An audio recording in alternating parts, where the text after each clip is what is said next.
Recognize Ranking Member Nunes for any remarks he may wish to make. Thanks, gentlemen. In a July open hearing of this committee following publication of the Mueller report, the Democrats engaged in a last-ditch effort to convince the American people that President Trump is a Russian agent. That hearing was the pivotal finale of a 3-year-long operation by the Democrats, the corrupt media, and partisan bureaucrats to overturn the results of the 2016 election. After the spectacular implosion of their Russia hoax on July 24th, in which they spent years denouncing any Republican who ever shook hands with a Russian, on July 25th, they turned on a dime and now claim the real malfeasance is Republicans' dealings with Ukraine. In the blink of an eye, we're asked to simply forget about Democrats on this committee, falsely claiming they had more than circumstantial evidence of collusion between President Trump and Russians.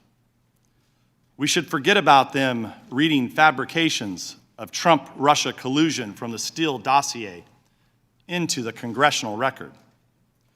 We should also forget about them trying to obtain nude pictures of Trump from Russian pranksters who pretended to be Ukrainian officials. We should forget about them leaking a false story to CNN while he was still testifying to our committee, claiming that Donald Trump Jr. was colluding with WikiLeaks.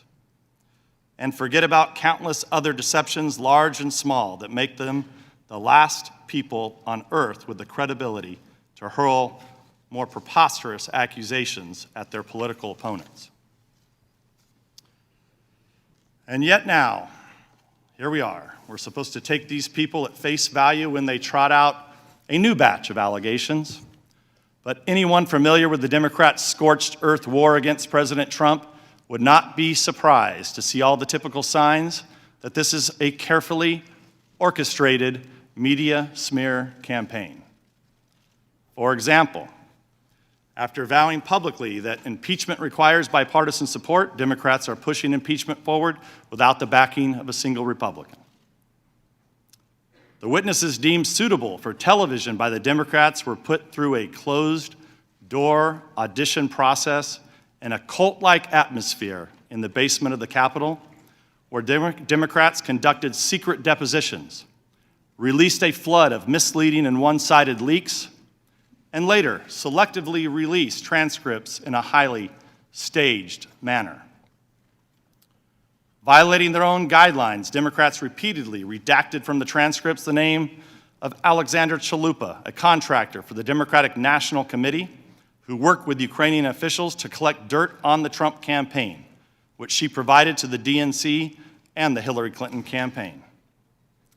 The Democrats rejected most of the Republicans' witness requests, resulting in a horrifically one-sided process where the crucial witnesses are denied a platform if their testimony does not support the Democrats' absurd accusations.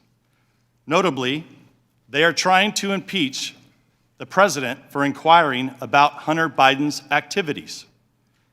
Yet they refuse our request to hear from Biden himself. The whistleblower was acknowledged to have a bias against President Trump, and his attorney touted a coup against the president and called for his impeachment just weeks after the election. At a prior hearing, Democrats on this committee read out a purely fictitious rendition of the president's phone call with President Zelensky. They clearly found the real conversation to be insufficient for their impeachment narrative, so they just made up a new one.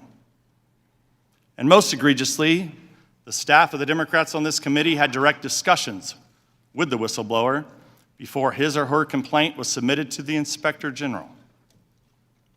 Republicans can't get a full account of these contacts because Democrats broke their promise to have the whistleblower testify to this committee.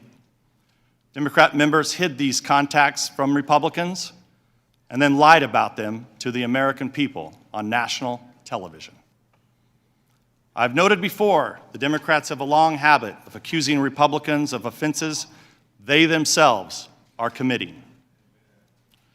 Let's recall, for years they accused the Trump campaign of colluding with Russia when they themselves were colluding with Russia by funding and spreading the Steele dossier, which relied on Russian sources. And now they accuse President Trump of malfeasance in Ukraine when they themselves are culpable. The Democrats cooperated in Ukrainian election meddling, and they defend Hunter Biden's securing of a lavishly paid position with a corrupt Ukrainian company, all while his father served as vice president. Despite this hypocrisy, the Democrats are advancing their impeachment sham. But we should not hold any hearings at all until we get answers to three crucial questions the Democrats are determined to avoid asking. First, what is the full extent of the Democrats' prior coordination with the whistleblower? And who else did the whistleblower coordinate this effort with? Second, what is the full extent of Ukraine's election meddling against the Trump campaign? And third, why did Burisma hire Hunter Biden, and what did he do for them? And did his position affect any U.S. government actions under the Obama administration? These questions will remain outstanding because Republicans were denied the right to call witnesses that know these answers. What we will witness today is a televised theatrical performance staged by the Democrats. Ambassador Taylor and Mr. Kent, I'd like to welcome you here. I'd like to congratulate you for passing the Democrat Star Chamber auditions held for the last weeks in the basement of the Capitol. It seems you agreed, witting or unwittingly, to participate in a drama. But the main performance, the Russia hoax, has ended, and you've been cast in the low-rent Ukrainian sequel.